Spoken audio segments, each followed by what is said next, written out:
Bonjour Madame la Terre, on est le lundi 24 juin 2013 et il est 6h57. Alors, on vous prépare un mauvais tour là, d'après ce que dit le Financial Times, parce que il y a plein de gaz de réfrigération qui sont là, qui sont stockés, et puis on avait pris l'habitude de payer les gens pour le brûler, voilà, pour qu'on n'envoie pas ça dans l'atmosphère. Et alors, une instance européenne, vous trouverez tout ça dans le Financial Times, a décidé la semaine dernière qu'on n'allait plus payer parce que ça encourageait simplement les gens à produire davantage pour le détruire après contre rémunération. Alors les gens qui ont des quantités invraisemblables de ces trucs-là disent ben, dans ce cas-là, on va le relancer dans l'atmosphère et vous allez voir vos inquiétudes sur le carbone, ce sera pas grand-chose parce que avec ce qu'on va vous envoyer là, le climat il va en prendre encore un très mauvais coup. Alors voilà, ça c'est une très mauvaise nouvelle pour la Terre. Qu'est-ce qu'il y a d'autres nouvelles? Ben, il y a que M. Nelson Mandela ne va pas bien. M. Nelson Mandela, il a 95 ans, donc il n'est pas tout jeune. C'est une personne comme M. Stéphane Hessel qui pourra se retourner au moment fatidique pour se dire j'ai vraiment fait tout ce que je pouvais faire. Et je crois que c'est la meilleure recette qu'on puisse imaginer pour mourir de bonne humeur. Voilà. Quoi encore? Il y a Monsieur Snowden, Edward Snowden, qui s'est rendu hier de Hong Kong à Moscou et qui est en partance apparemment pour l'Équateur. Alors, Madame Dianne Feinstein a poussé des hauts cris en disant qu'il fallait l'arrêter le plus vite possible. Alors j'ai quand même pris ma petite plume pour lui dire, Madame Feinstein, écoutez, parce qu'elle a fait des choses pas mal à certaines époques, et elle est sur son site, eh bien, elle défend la planète à sa manière, mais c'est pas mal du tout.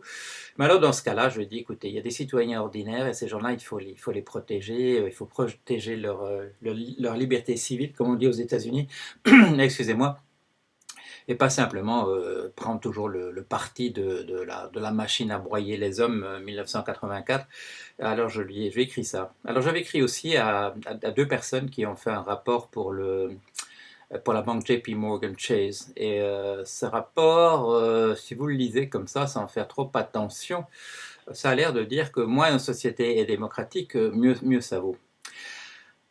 Alors je l'ai réécrit et j'ai reçu une réponse hier très, très aimable, une longue réponse. Je suis en train de négocier avec un de ces messieurs, celui qui m'a répondu, le fait de pouvoir publier sur le blog sa réponse. Mais bon, non, il n'a pas encore répondu, ben, c'était il y a quelques heures. On va voir ce qu'il en est. Sinon, je vous ferai s'il n'est pas d'accord que je reproduise une partie de son message, je vous expliquerai ce qu'il dit là-dedans.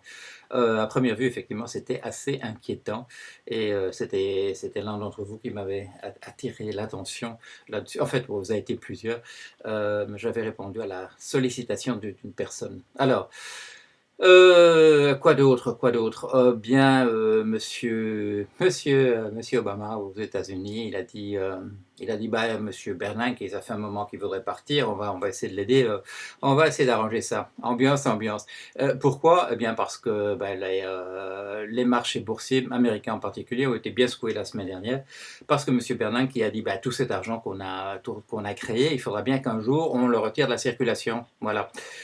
Et là, vous vous souvenez peut-être, c'était il y a longtemps quand ils ont commencé avec le quantitative easing. Je vous avais dit, ça c'est la fin du capitalisme. Ça c'est le point final. Vous allez voir, ça c'est le machin qui va, comment dire, qui va signer son arrêt de mort. J'ai dit ça il y a très très très longtemps. Je ne sais pas, en 2008-2009 quand ils ont commencé, ça devait être en 2009, au moment où ils ont commencé à mentionner le quantitative easing, la planche à billets. J'ai dit, on ne crée de l'argent que pour refléter de la richesse existante, sauf, urgence absolue. Et à ce moment-là, il faut la retirer. Celui qui aura été avancé, créé et qui n'était pas nécessaire, il faudra le retirer le plus vite possible. Bien entendu, aux États-Unis, on en a imprimé, je crois que c'était des montants jusqu'à 4 milliards de dollars c'est par mois ou par semaine, je crois que c'est par semaine. Au moment où on va essayer au moment où on dit on va retirer ça de la circulation, bien entendu, tout le système s'écroule. Il y a un article de Monsieur El Arian aujourd'hui dans le Financial Times à ce propos-là. Alors, comme Monsieur Bernanke, ben, c'est pas brillant, et dès qu'il ouvre la bouche, on va essayer au moins que ce soit quelqu'un d'autre qui parle à sa place. Et ils vont essayer peut-être, ils vont essayer de retirer l'argent qu'ils ont mis dans le système. Dès qu'ils y touchent, vous voyez, ça provoque une commotion extraordinaire. Alors, quoi encore?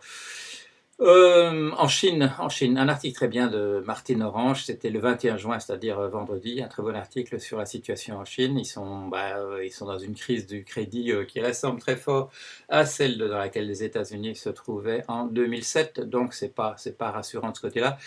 Les Chinois ont créé, ils ont mis de l'argent à peu près partout pour créer n'importe quoi. Ils dépendaient du fait qu'on leur achète leurs produits. Et comme nous, je vous fais le geste, on n'a plus un rond dans nos poches, ça ne va pas les arranger. Il faudrait qu'ils aient un marché intérieur. Ils ont du monde, là, plus d'1 milliard de personnes. Mais enfin bon, d'ici qu'on lance vraiment cette machine et qu'elle ne soit pas comme elle est maintenant, c'est-à-dire une machine où il y a des super riches au sommet et puis le reste de la population, c'est pas près de s'arranger. Alors, qu'est-ce qu'il y a encore dans les pays du monde? Il y a la Grande-Bretagne où Monsieur Cameron, qui est quand même un conservateur, a décidé de se lancer dans une politique de grands travaux. Voilà. Alors, on attendait un Roosevelt, il ne vient pas tout à fait de l'endroit qu'on supposait. On va voir ce que ça donne.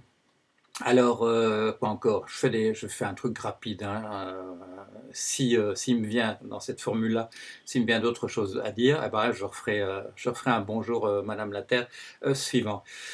La France, mais l'exception culturelle, messieurs, dames, hein, oui, on peut accepter tout ce qu'on veut de ce marché transatlantique de libre-échange. Mais le cinéma, quand même, on allait quand même maintenir une position quand même défensive là-dessus.